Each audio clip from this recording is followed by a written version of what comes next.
যার শরীরে ডায়াবেটিস ধরা পড়েছে, এই রোগ থেকে তিনি আর কোনো দিন নিস্তার পাবেন না। নানাভাবে এটিকে নিয়ন্ত্রণে রাখা যায়, কিন্তু এ থেকে স্থায়ী মুক্তি নেই।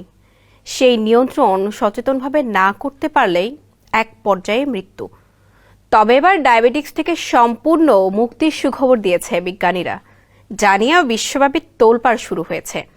রোগটি নিয়ে নানা হতাশাজনক তথ্যের ভিড়ে এই খবর কোটি কোটি ডায়াবেটিস আক্রান্ত রোগীর জন্য আশার আলো। বিস্তারিত জানাচ্ছেন সাইদ রহমান। ডায়াবেটিস নিয়ন্ত্রণে রাখতে মানতে হয় নানা নিয়ম, পাল্টে ফেলতে হয় জীবনধারা। কিছুদিন নিয়ম কানুন পালন করলেও একসময় অনেকেই হাল ছেড়ে দেন। তাতে শারীরিক পরিস্থিতি আরও জটিল হয়ে যায়। ওয়ালটন ফ্যানের অ্যারোডাইনামিক ব্লেড ঘরের কোনায় কোনায় ঠান্ডা বাতাস ছড়িয়ে হাওয়া বদলে নেয়। এ কারণে ডায়াবেটিসকে সম্পূর্ণভাবে রুখে দিতে চিকিৎসা বিজ্ঞানীদের গবেষণা চলছে অনেক দিন আগে থেকেই।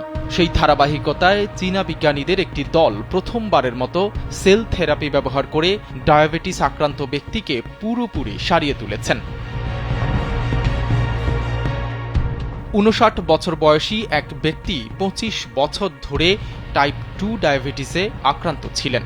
তিনি তার বেশিরভাগ অগ্নাশয়ের আইটেলের কার্যক্ষমতা হারিয়ে ফেলেছিলেন, যা রক্তে গ্লুকোজের মাত্রা নিয়ন্ত্রণ করে। প্রতিদিন একাধিক ইনসুলিন ইনজেকশনের ওপর সম্পূর্ণরূপে নির্ভরশীল ছিলেন। সাংহাই সাংজেং হাসপাতালের একজন শীর্ষস্থানীয় গবেষক ইন হাও জানান, ওই রোগী ২০২১ সালের জুলাই মাসে উদ্বোধনী কোষ প্রতিস্থাপন সেবা পেয়েছিলেন। প্রতিস্থাপনের ১১ সপ্তাহ পর তিনি বাহ্যিকভাবে নেয়া ইনসুলিন ইনজেকশনের প্রয়োজন থেকে মুক্তি পান। এ সময় রক্তে শর্করার মাত্রা নিয়ন্ত্রণের জন্য মুখে খাওয়ার ওষুধের ডোজও ধীরে ধীরে কমিয়ে আনা হয়েছিল। ১ বছর পর সেটা সম্পূর্ণরূপে বন্ধ করে দেওয়া হয়। ফলো আপ পরীক্ষায় দেখা গেছে ওই রোগীর অগ্নাশয়ের আইটেলের কার্যক্ষমতা পুরোপুরি ফিরে এসেছে। সাংহাই চাংজেং হাসপাতাল চাইনিজ একাডেমি অব সায়েন্সের অধীনে centre for excellence in molecular cell science এবং সাংহাই ভিত্তিক রেঞ্জি হাসপাতালের চিকিৎসক এবং গবেষকদের যৌথভাবে অর্জিত এই সাফল্য গত ৩০ এপ্রিল সেল ডিসকভারি জার্নালে প্রকাশিত হয়েছে।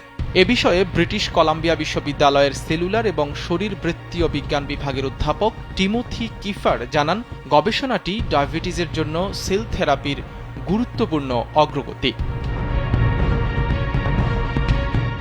সাইদ রহমান, কালবেলা।